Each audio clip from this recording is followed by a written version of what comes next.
अध्याय 1 मानचित्रण और मानचित्र का अध्ययन। बच्चों, मैं आपको अपने जीवन की एक घटना सुनाता हूं।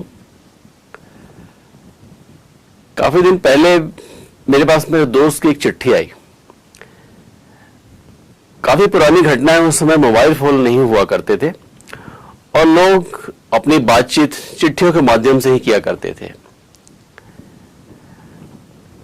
उस चिट्ठी में मुझे मेरे दोस्त ने अपने भाई की शादी में बुलाया था और उसमें उसने जो बातें बताई थी उसे ये पता चलता था कि उसे गांव जाना कैसे है। मुझे याद आ रहा है कि उसने बताया था कि तुम प्रतापगढ़ जाने वाली बस में बैठ जाना और ड्राइवर से कहना कि प्रतापगढ़ के 20 किलोमीटर पहले एक मोड़ आता है जहां से सोनपुर के लिए रास्ता जाता है, वो तुम्हें वहीं उतार देगा। तो जिस दिन मुझे वो चिट्ठी मिली उसके एक दिन बाद मैं बस स्टैंड गया, बस में बैठा और उस सोनपुर जाने के लिए निकल पड़ा। तो बच्चों, सोनपुर की मेरी मजेदार यात्रा शुरू हुई।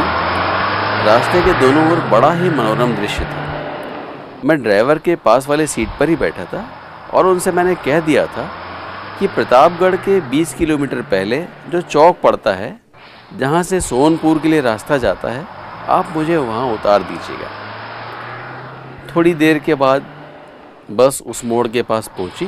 ड्राइवर ने मुझे बताया कि आपको यहीं उतरना है और मैं वहाँ उतर गया।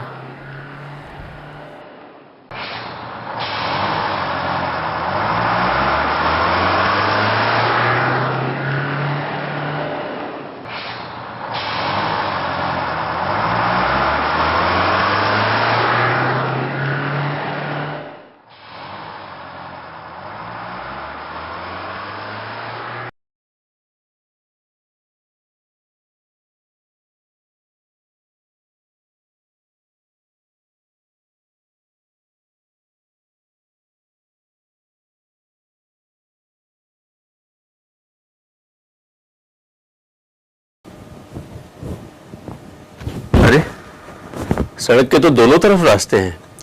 इधर भी रास्ता है और इधर भी रास्ता है। किधर जाऊं मैं? मेरे दोस्त ने तो ये नहीं बताया था। चलो ठीक है, इधर ही चलता हूं। बच्चों, उस दिन मैं इसी जगह पर खड़ा था। यहां से एक रास्ता इधर भी जाता था और एक रास्ता इधर भी जाता था। पहले मैं इस रास्ते पे गया और करीब आधे घंटे तक चलता रहा, लेकिन मुझे वो मोड़ नहीं दिखा जिसकी मुझे तलाश थी और जहां से मुझे अपने दोस्त के गांव की तरफ मुड़ना था। मैं वहां से वापस आया उसी जगह पर जहां से मैंने चलना शुरू किया था और वहां से फिर दूसरी तरफ मैं गया। बहुत दूर मुझे जाने की जरूरत नहीं पड़ी, थोड़ी दूर पर ही मुझे वो मोड़ दिखाई पड़ा। मैं बड़ा खुश हुआ और फिर वहां से मैं उस मोड़ से अंदर की तरफ चला गया और बहुत जल्दी ही मैं एक गांव में पहुंच गया। उस गांव में जो व्यक्ति मुझे मिला उससे मैंने पूछा, भाई आपके गांव में अरमान जी रहते हैं क्या? वो सोचने लगा, अरमान, शायद इस गांव में अरमान नाम का कोई व्यक्ति नहीं है। आपको जाना कहां था? मैंने उससे कहा, भाई मुझे तो सोनपुर जाना था। तो उसने कहा, अरे भैया ये सोनपुर नहीं है। तो मैंने पूछा कि अच्छा सोनपुर है कहां, ये बता दीजिए। तो उसने कहा, जिस मोड़ से आप इधर मोड़ गए थे वहां आपको मुड़ना नहीं था। मैं उसकी तरफ देखता रहा। फिर मैंने पूछा कि मुझे क्या करना था, ये बता दीजिए आप। तो उसने कहा कि उस मोड़ से आपको सीधे जाना था। तो मैंने कहा, सीधे कितनी दूर जाना था? तो उसने कहा, करीब आपको 2 किलोमीटर वहां से चलना था। जब 2 किलोमीटर आप चले जाते तब आपको वहां से फिर एक मोड़ दिखता। मैंने कहा ठीक है। फिर वहां से वापस आया उस मोड़ तक और फिर पुराने वाले रास्ते को पकड़कर मैं आगे तक गया। करीब 2 किलोमीटर मैं चला आधे घंटे तक और वहां चलने के बाद मुझे वो मोड़ दिखाई पड़ गया जहां से मुझे मुड़ना चाहिए था। मैं बड़ा खुश था कि शायद मैं अब सही जगह पर पहुंच जाऊंगा। उस मोड़ से फिर मैं चलता रहा और थोड़ी दूर में ही मुझे वो गांव मिल गया। जब मैं उस गांव में पहुंचा तो वहां जो लोग मिले उनसे मैंने पूछा, भाई आपके गांव में अरमान साहब रहते हैं क्या? तो लोगों ने कहा हाँ हाँ यही रहते हैं, अभी उनके यहाँ शादी होने वाली है। मैं बहुत खुश हुआ। मैंने पूछा आखिर उनका घर कहाँ पर है, बता सकेंगे? तो उन्होंने कहा ठीक है, आप सही रास्ते पे जा रहे हैं, यहाँ से आगे चलते चले जाइए, थोड़ी देर जाने पे आपको एक तालाब मिलेगा। उस तालाब के एक तरफ आप जाएंगे तो आपको पतली से पगडंडी दिखाई पड़ेगी।